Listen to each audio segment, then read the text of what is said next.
নর্মদে হর মহেশ্বরে আজ আমার দ্বিতীয় দিন। খুব ভোরে উঠেছি, উঠে বৃদ্ধ কালেশ্বর মহাদেব মন্দিরের আমার ঘর থেকে বেরিয়ে লঘু সংখ্যা ইত্যাদি সেরে খুব ভোরে ভোরে নর্মদা মায়ের তীরে গেলাম। তো অত রাত্রেও দেখলাম অন্ধকার থাকতে থাকতেই অনেকে স্নান করছে, কম লোক। তো ওখান থেকে স্নান সেরে এসে মন্দিরে আবার পুজো ইত্যাদি সেরে এইবার বেরোলাম মহেশ্বরের এই সকালের যে সৌন্দর্য, সূর্য উদয় এবং তার আশপাশের যে সময়টা, সেই সুন্দর সকালটা আমি দেখার জন্য বেরিয়ে পড়লাম। তো দেখতে দেখতে সূর্যোদয় হচ্ছে, সেই খুব আকাশ রাঙা করে মায়ের বুকের উপর দিয়ে, সে ভারী সুন্দর দৃশ্য। তো সেসব দেখে টেকে মহেশ্বর ফোর্ট আবার গেলাম। তারপরে গিয়ে এবার একটা হনুমান মন্দির আছে, প্রথম দিন যেখান দিয়ে এসেছিলাম যে পথে, সেই পথের মুখে। তো এইবার খোঁজ করতে লাগলাম অগস্ত্যি গুফা। তো অগস্ত্যি গুফা সম্বন্ধে একটা ভুল ধারণা হয়েছিল, ভেবেছিলাম মানে শৈলেন্দ্র নারায়ণের বর্ণনা থেকেও আমি অগস্ত্যি গুফার যে লোকেশান সেটা আমি কোনো মতে উদ্ধার করতে পারিনি। ধারণা হয়েছিল মহেশ্বরের কাছেই। তো অনেককে জিজ্ঞাসা করলাম, কেউ কিন্তু বলতে পারলো না। তার মানে এই মহেশ্বর এর মধ্যে অনেক জায়গায় অনেকক্ষণ ধরে জিজ্ঞাসা করলাম বহু লোককে, অগস্ত্যি গুফার নামটাই কেউ শোনেনি। তো পরে একজন আমাকে বলল যে মহেশ্বর এবং মণ্ডলেশ্বর এই দুইয়ের মাঝামাঝি কোনো একটা জায়গায় অতি নির্জন গুপ্ত স্থানে সেই অগস্ত্যি গুফা আছে, কোনো একটি পাহাড়ের উপরে। তার তো বিবরণ আমরা পড়েছিলাম খুব সুন্দরভাবে, কিন্তু বুঝতে পারিনি লোকেশান আমি কিছুতেই বের করতে পারলাম না। অনেক ঘুরে টুরে অনেকক্ষণ ধরে শেষ পর্যন্ত হাল ছেড়ে দিলাম যে থাক, সিদ্ধভূমি, সে নিতান্ত ভাগ্যবান না হলে বা সেই জায়গার যাওয়ার অধিকারী না হলে মা তাকে কখনো সেখানে নিয়ে যাবেন না। তো যাই হোক, অগস্ত্যি গুফা দেখতে পেলাম না বটে, তবে আরও অনেকগুলো গুরুত্বপূর্ণ জিনিস দেখা হয়ে গেল। যে মাতঙ্গ ঋষির তপস্থলী, এই জায়গাটা অনেকে আসে, অনেকে জানে না। তা সেখানে গিয়ে আবার ভিতরে সপ্তমাতৃকা মূর্তি নয়, সেখানে এক মা থাকেন, তার জায়গা, তারপরে অনেকগুলো সব মন্দির, খুব সুন্দর জায়গা দর্শন করলাম। তো করে করে এক সময় হাঁপিয়ে গেলাম। সকাল থেকে হাঁটছি অগস্ত্যি গুফা নিয়ে অনেক ঘুরেছি।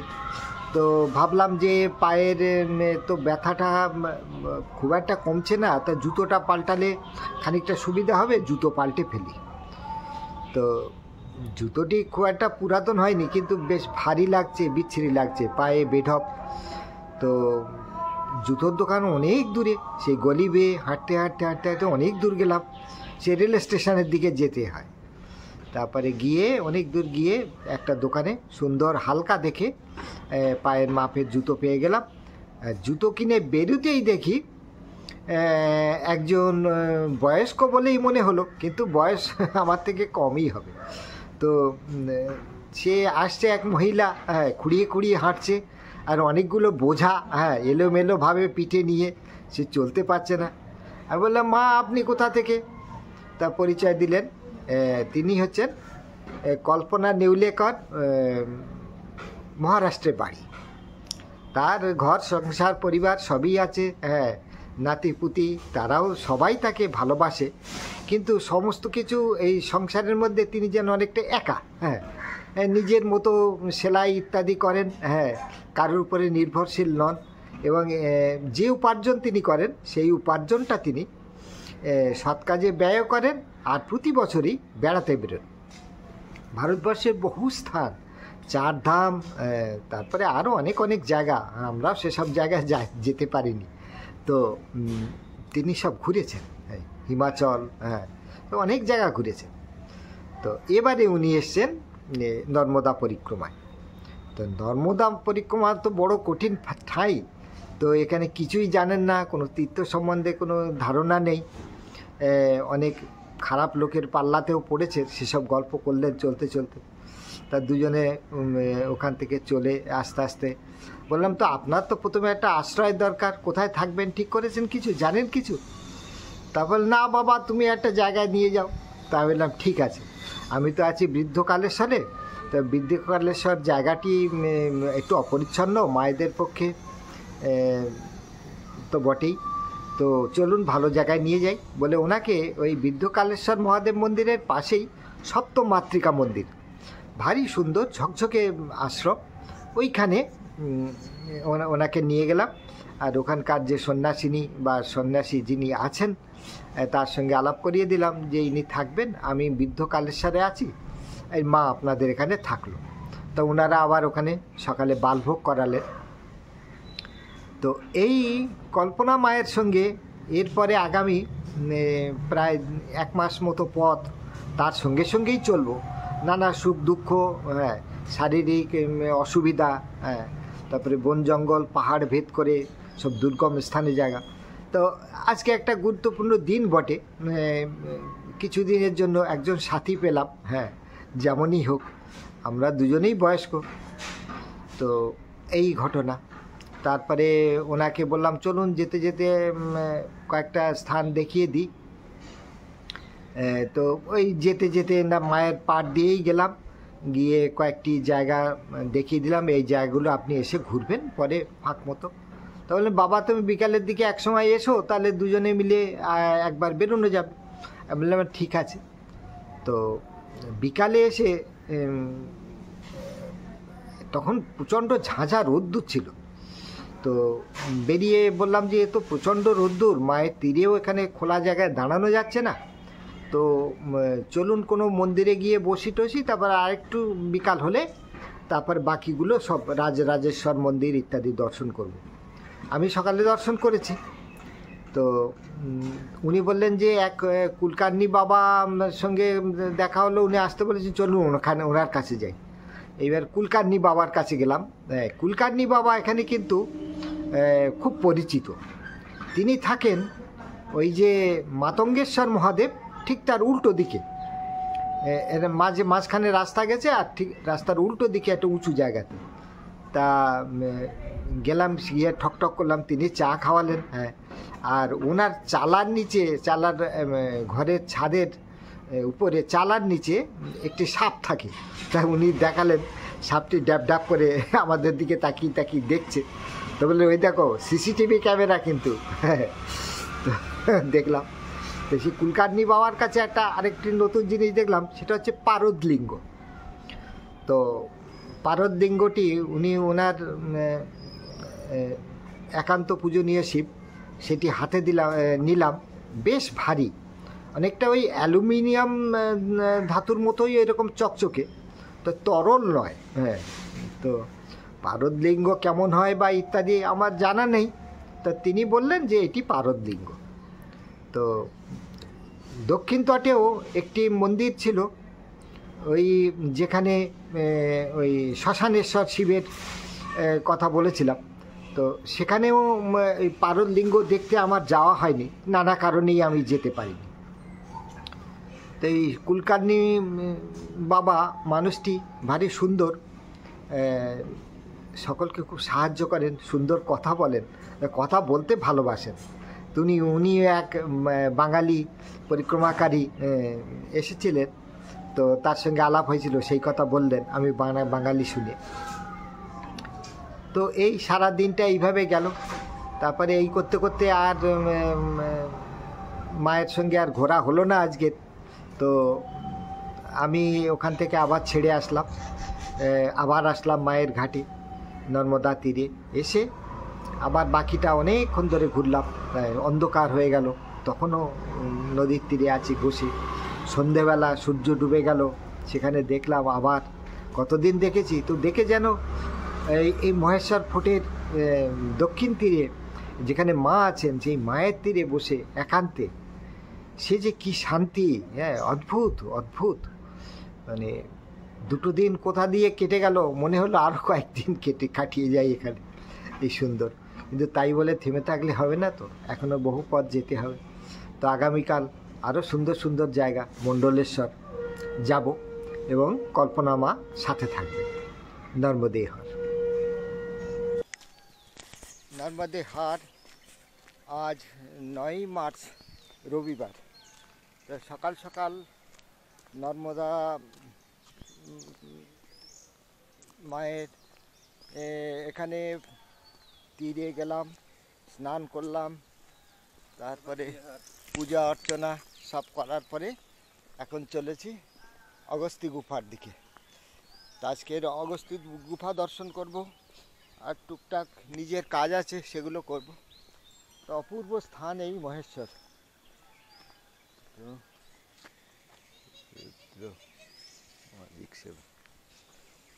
तो बाबा अगस्ती गुफा जाने का मार्ग कौन सा है? अच्छा अच्छा ठीक है। भैया अगस्ती गुफा जाने का मार्ग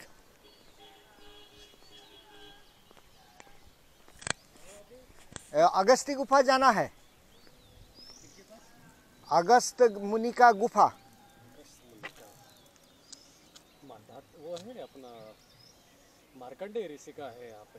नहीं अगस्त ऋषि का कोई ऋषि की गुफा कहाँ है? वही तो ये राम मंदिर का पास से जाना पड़ता है बोला। नहीं, राम मंदिर के सामने से तो सीधा वहाँ के लिए मंडलेश्वर के लिए रास्ता। अच्छा ठीक है, वही पूछ लेंगे तब। ठीक है, नर्मदे हर। তো জেনে নিতে হবে পথটি। তো এই হলো মহেশ্বর চৌরাহা। এই চারিদিকে খালি হ্যান্ডলুম এর বিজ্ঞাপন এবং হ্যান্ডলুমের ঘর। তো এখানে তাঁত শিল্প, মহেশ্বরী তাঁত, এই মহেশ্বরী তাঁত খুব বিখ্যাত, যেটা এখানে এসে বুঝতে পারছি। তো এই চৌরাহা থেকে আমি এগিয়ে চলেছি রাজেশ্বরী মন্দিরের দিকে। তো রাজেশ্বরী মন্দির কেল্লার ভিতরেই আছে। কাল হয়তো গিয়েছিলাম কি যাইনি বুঝতে পারিনি, তা আজ জেনে বুঝে যাই, গিয়ে দেখি। তবে অগস্ত্যি গুফার খোঁজ এখনও পাইনি, পরে দেখব।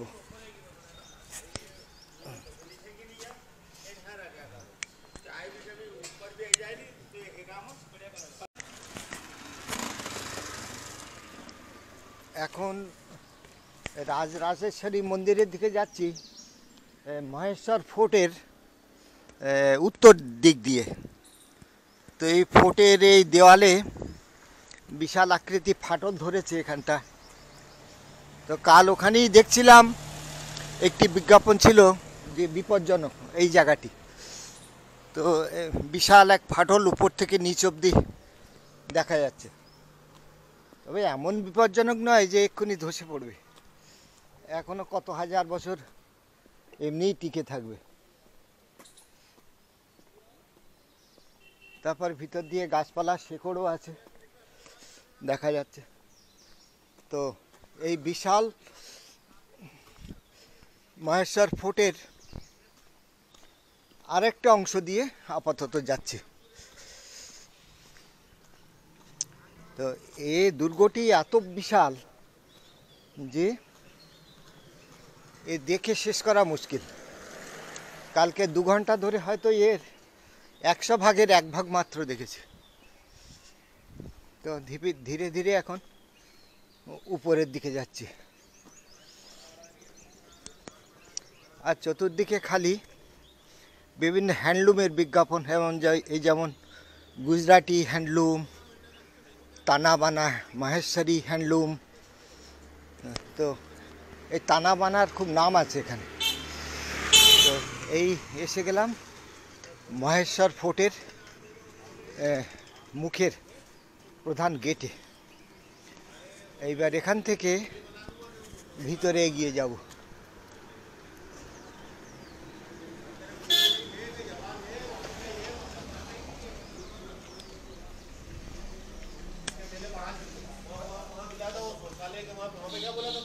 नर्मदे हर राजराजेश्वरी मंदिर। अच्छा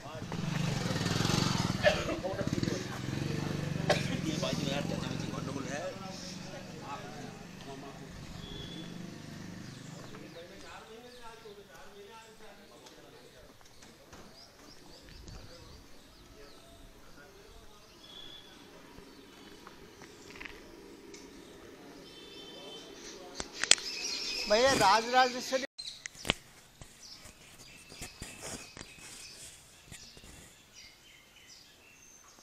তো এইটি হলো শ্রী রাজরাজেশ্বর সহস্রার্জুন মন্দির, অখণ্ড জ্যোতি, অতি প্রাচীন মন্দির।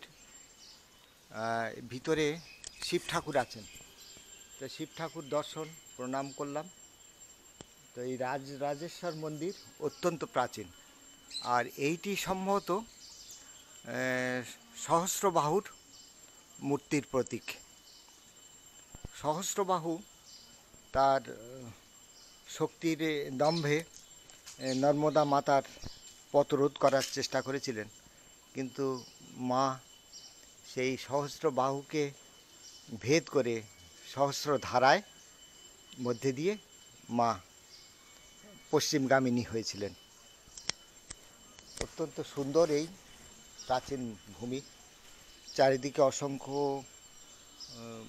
কারুকার্য খচিত শিবলিঙ্গ, শিব মন্দির আছে, আর সেই সাথে সাথে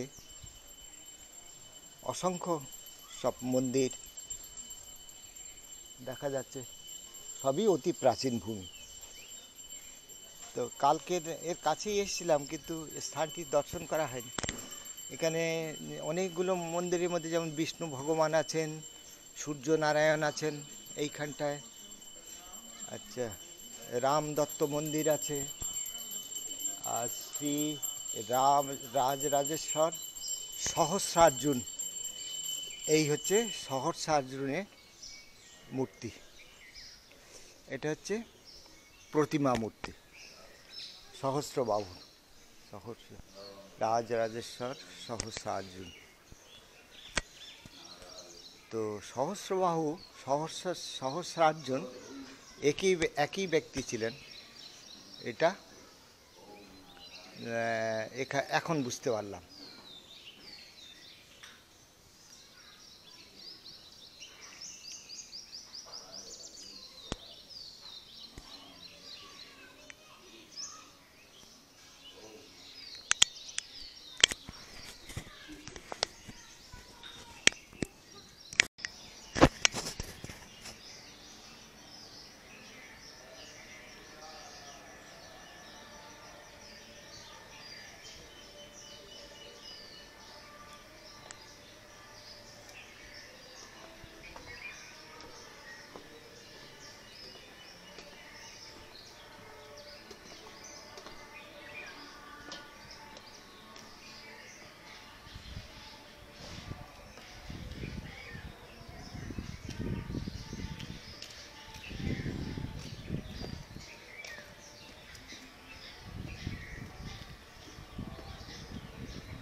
এই হলো অতি প্রাচীন মাতঙ্গেশ্বর মহাদেব মন্দির। নিচে আরও অসংখ্য মন্দির আছে, যেমন হনুমান মন্দির, তপস্বী হনুমান মন্দির, সিদ্ধনাথ মহাদেব মন্দির, গায়ত্রী মাতা মন্দির। তো এটি একটি মন্দির নগরী। তো এখানে রাজা ভর্তৃহরির তপস্যা ক্ষেত্র ছিল এখানটা, সেটাও দেখতে পাচ্ছি। মরুতানন্দজি প্রাথমিক এবং বিভিন্ন সংস্থা এবং মঠ মন্দির এখানে ভর্তি হয়ে আছে। তো দেখে শেষ করা ওঠা মুশকিল।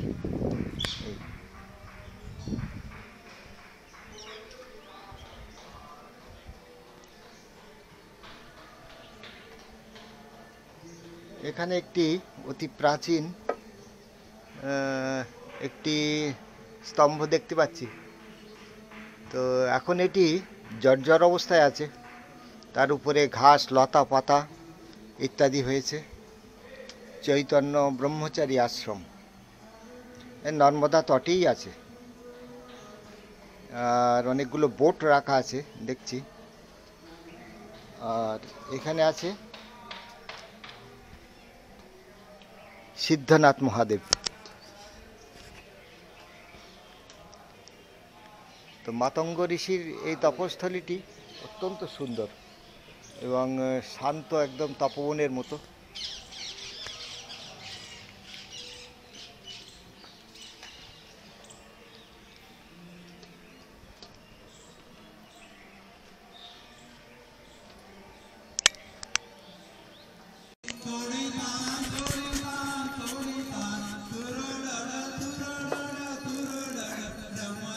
এখানে নর্মদা মায়ের কিনারে বসে পরিক্রমাকারীরা মায়ের আরতি করছেন।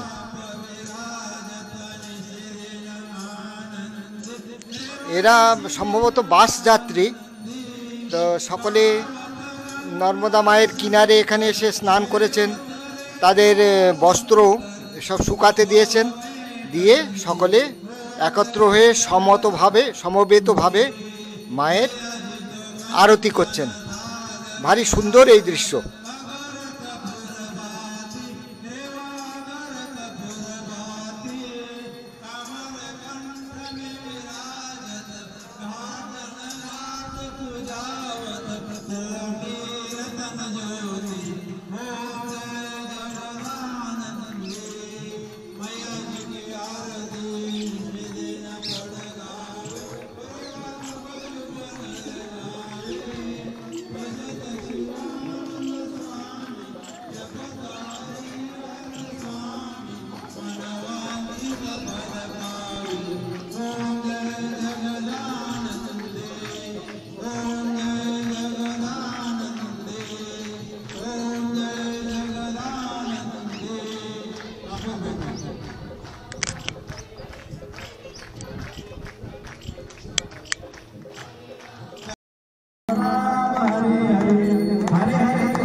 নর্মদেহার এটি একটি অহল্যা মাতার স্থানে মহেশ্বর দুর্গের পাশে, মানে ভিতর দিয়ে একটি রাস্তা আছে। এটি একটি প্রধান রাস্তা স্নানঘাটে যাওয়ার জন্য। আর এখানে ডান দিকে আছে প্রসিদ্ধ বাঁকে বিহারী মন্দির, আর এই মহেশ্বর দুর্গের এদিকের একটি অংশ এই দেখা যাচ্ছে। তো মহেশ্বর দুর্গের নদীর পাড় দিয়ে বহু বিস্তৃত অংশ, তার মাঝখান দিয়ে এই রাস্তাটি গেছে স্নানঘাটের দিকে।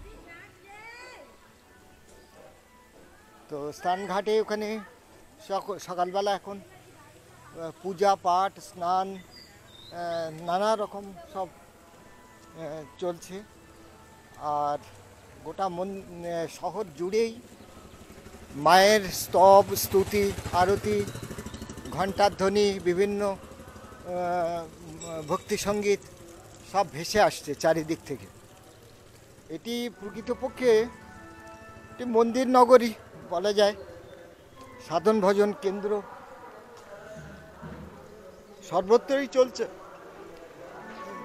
বিভিন্ন ধর্মাবলম্বী তাদের যে পূজনীয় দেবতা, সেই দেবতার স্তব স্তুতি।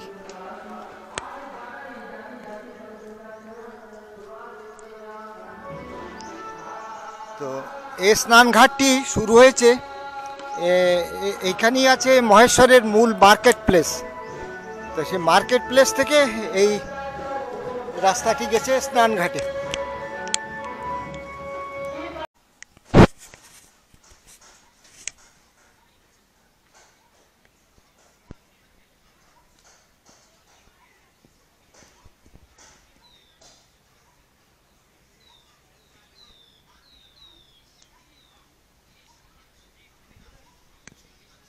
নর্মদা তীরে অতি প্রাচীন আদি সপ্তমাতৃকা তীর্থ এবং তার সংলগ্ন এই অন্নক্ষেত্র।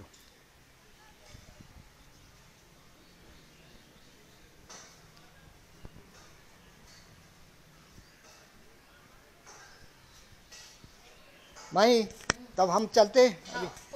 हाँ ठीक है, नर्मदे हाट। এ হলো রাজা ভর্তৃহরির গুহা। এই গুহার মুখগুলো আপাতত বন্ধ করে দেওয়া আছে, কারণ হচ্ছে ভিতরটা অনেক বিপজ্জনক। এই গুহা কিন্তু অনেক দূর অবধি দুটো তিনটে মুখ ছিল এর ভিতর দিয়ে। একটা তো ওঙ্কারেশ্বরের দিকে যেত, আরেকটা আরও দু তিনটে মুখ ছিল। তো বিপজ্জনক হওয়ার দরুন কিছু বছর আগেও পর্যন্ত এখানে যে মা আছেন সেই মা এই গুহার মুখটি দেখিয়েছিলেন। তখন গুহার মুখটি কিন্তু বন্ধ করা ছিল না, তখন খোলা ছিল। তো আপাতত এটি মঙ্গলা গৌরী মাতার মন্দির, এবং মঙ্গলা গৌরী মাতার এই হলো সেই স্থান। আর ইনি সেই মা। বয়স্ক মানুষ, এখন একটু হয়তো শারীরিকভাবে কমজোরি হয়ে পড়েছেন। খুব আনন্দের সঙ্গে তার এই পবিত্র স্থানটি। তো ইতিহাসে দুইজন ভর্তৃহরির কথা জানা যায়। এক হচ্ছে অতি প্রাচীনকালে যিনি ভট্টিকাব্য লিখেছিলেন, আর এক রাজা ভর্তৃহরি যিনি সংসারে বিতরাগ হয়ে তপস্যা করেছিলেন, এবং তিনি বৈরাগ্য শতক ইত্যাদি গ্রন্থ সব রচনা করেছিলেন। 3টি মহাগ্রন্থ তিনি রচনা করেছিলেন। তো এটা সেই রাজা ভর্তৃহরির স্থান, তার তপস্যা। এছাড়াও তো এর পাশেই রয়েছে মাতঙ্গ ঋষির তপস্থলী, আরও সব পুণ্যক্ষেত্র। এটি মহেশ্বর দুর্গের কাছেই অবস্থিত। তো এই মা, ইনি এই জায়গাটিতে থাকেন, এই মঙ্গলা গৌরীর সেবা করেন। नर्मदे भाई थोड़ा रुक जाओ। তো এই হলো ভর্তৃহরি গুফার প্রবেশদ্বার। আর এখান থেকেই মা নর্মদার কাছেই একদম, হ্যাঁ গুপ্তকাশী। এই ক্ষেত্রের গুপ্তকাশী এই স্থানটিকেই বলা হয়। पासे गायत्री मंदिर, सिद्धनाथ मंदिर।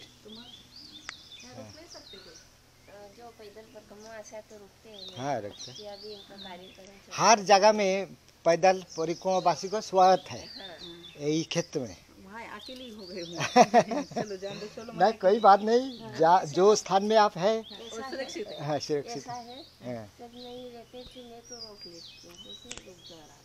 हाँ वो तो है, वो सप्तमातृका में बहुत सुंदर स्थान है। हाँ हम रुके वृद्ध कालेश्वर में, थोड़ा अच्छा ठीक ठाक व्यवस्थित नहीं है, फिर भी हम लोग के लिए ठीक है। साधु संत का क्या खूब आनंद है। यहाँ तो खूब आनंद है, यहाँ तो जो आता है उनको जाने की इच्छा नहीं होती।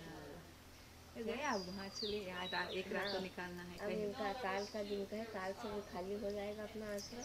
हाँ हाँ फिर अपना है ना अपना परिक्रमावासी। अच्छा अच्छा अच्छा अच्छा ठीक। कोई बात नहीं, मैं अकेली हूँ। बाबा मिले थे इसलिए तो इतना देखने को मिला मेरे को। बाबा के बाबा मेरे को बोल रहे, मगर मैं बाबा को बोल रही हूँ। हाँ आपके हिसाब से मैया ने रोक ली कि बताओ इनको, मैया को बोल यहाँ जो तुमने दर्शन करे ना, ये जो सबरी के गुरु थे मतंग ऋषि, हाँ हाँ उन्होंने है तपस्या की। हाँ हाँ हाँ उनकी तपस्या से भोलेनाथ प्रगट हुए। बोले थे तपस्या में बहुत प्रसन्न हूँ, पहले तेरा नाम। वही देखिए ना, सबरी माता ने बैर फल दे दिया। और अंतर ध्यान वकील की स्थापना प्रगट हुई है। मतलब मैसर का मेन मंदिर यही है, तो लोग समझते ही नहीं है। जैसी श्रद्धा वैसा जो इसको बुलाना होता है वही आते हैं। नहीं तो वही वहाँ ला के चले जाते। क्यों ना नसीब में नहीं आते दर्शन करने, चाहे मुकारेश्वर दर्शन कर, चाहे केदारनाथ कर, चाहे यहाँ कर, एक ही है। एक ही है। हाँ मैं भी बाबा है कि रहने वाली नहीं हूँ। हाँ मेरे को 20 साल होगा बेटा, मैंने 3.5 साल माँ की परिक्रमा की हाँ और वापिस नहीं गई हूँ। यही रही। हाँ सब पूरी परिक्रमा करके यहीं भंडारा करा और यहीं सेवा में। और कहाँ के हो? खंडवा जिला के। खंडवा का। हाँ दो पति पत्नी। अच्छा अच्छा वाह। मैया की कृपा है। कृपा से वो कृपा से तो देखे डायरेक्ट उसने दिखा दिया। उसकी कृपा हो गई, कोई किसी पे नहीं रहेगा। चलो मैं नहीं तो यही तो मैया ने धन्य हो गई। धन्य हो गया। ना तो हमारे भी महाभाग्य था है ये सब सुंदर स्थान, आपका भी दर्शन हो गया। आपकी चर्चा हो गई। हाँ, मेरे पास तो जो भी भगत आते मेरे पास खुश हो जाते हैं। मेरे पास जो भी आते उनको अच्छा लगता है।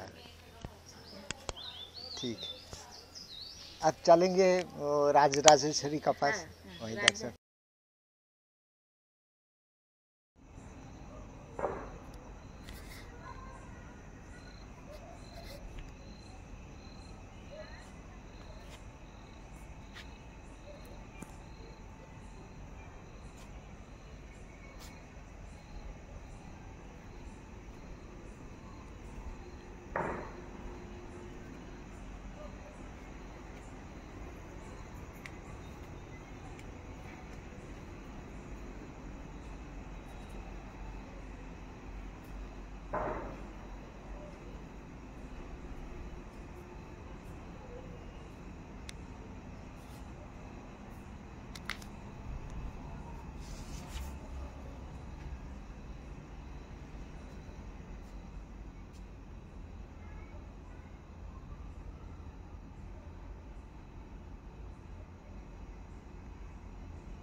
তুমি আমার অন্তঃস্থলের খবর জানো, ভাবতে প্রভু আমি লাজ মরি।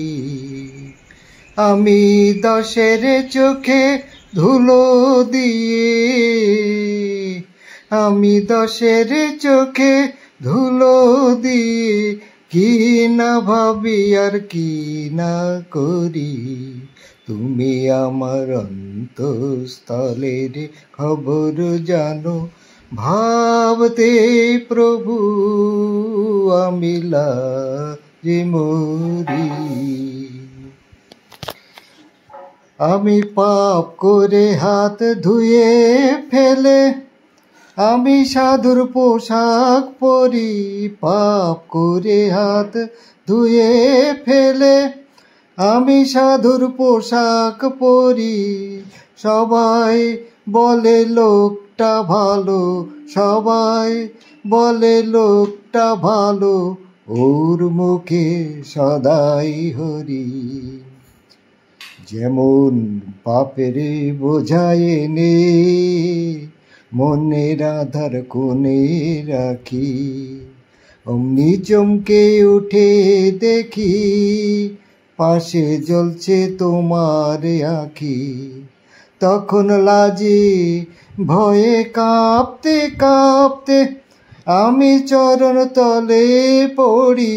লাজে ভয়ে কাঁপতে কাঁপতে আমি চরণ তলে পড়ি। বলি বামাল ধরা পড়ে গেছি, বামাল ধরা পড়ে গেছি, এবার তুমি যা করো তাই হরি। তুমি আমার অন্তঃস্থলের খবর জানো, ভাবতে প্রভু আমি লাজে মরি।